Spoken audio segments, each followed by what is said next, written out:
Hey everybody, Forrest here with Fofo Astro, and today it's time that I finally give you an update on what's been happening with the observatory. So, like I said in our previous video, we have been in the process of moving and thinking about moving and just a bunch of stuff over the last few months to the point where I haven't been able to make any real solid decisions on the observatory until now. So finally, this is it. We're going to talk about what we're doing. Let's go ahead and dive in. So the first thing I need to say is that we are moving the observatory officially, and that's something that I had said in a previous video, but the observatory back there that you guys have seen in all of these videos is going to get torn down. I actually found someone in Washington who's going to come over here to Montana and tear it down and tow it away and rebuild it in Washington. It's an amazing thing.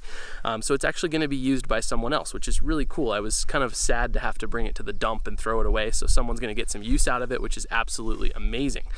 So that leaves me here where I'm standing, which is on my land. This is my parents' land back there, and we're going to be building something new here. Now, like we talked about in the previous video, I was thinking about doing a smaller roll roof observatory, but I actually decided against that because of the current cost of building materials.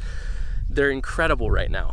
For those of you who were watching my backyard observatory build series earlier last year, I remember budgeting $250 for that little tiny observatory. And it ended up being that now if you tried to build the same thing, it costs over $1,000 in raw materials. So prices are like 4 times higher than they should be. So I didn't want to do that. So what I decided on was actually my dream, which was to get a dome. And I landed on a NexDome. I think a NexDome offers the right price to performance for me. I was able to kind of make that happen. And more than that, I really wanted to find one used because NexDomes are pretty expensive new, especially with shipping and everything like that. And I managed to find one. So my wife and I actually drove all the way down from Montana to Phoenix. Took us 3 days each way because we have a 1.5-year-old. And we picked up a used NexDome. It was been used for 5 days total. It was like almost brand new, really well taken care of. We picked that up. I have it right now in my garage over there, ready to get built. So where are we right now? Well, what we're going to do is I am going to take you guys along for the ride of building this NexDome. There's no more questions in the build. There's no more anything. We know what we're doing. I'm going to be running power out here, so we're going to talk about the trenching from the house out to the observatory. We're going to talk about the networking. I'm going to run fiber internet out here so that I've got a really fast 10 gigabit fiber connection between my observatory computer and my computer in the house. It's going to be awesome. So that's the plan. NexDome on probably an 8 by 8 foot deck that I build out here. I'm going to take you guys along for the entire process.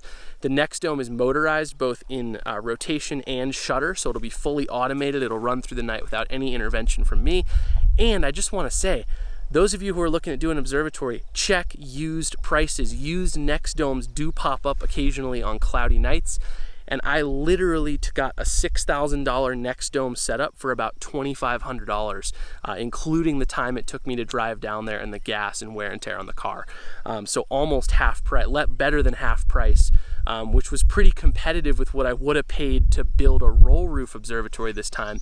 And I get motorization, I get all of that kind of stuff built in. So that's the plan, everyone. It's great having you here. Thank you for sticking with me through all of the changes and things like that. But a little bit of what's coming down the line.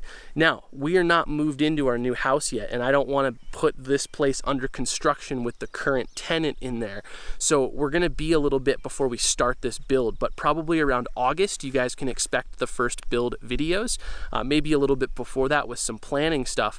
But until then, that's the plan. Thank you all for following along. Hit that subscribe button down there if you want to stay up to date and learn more about this build.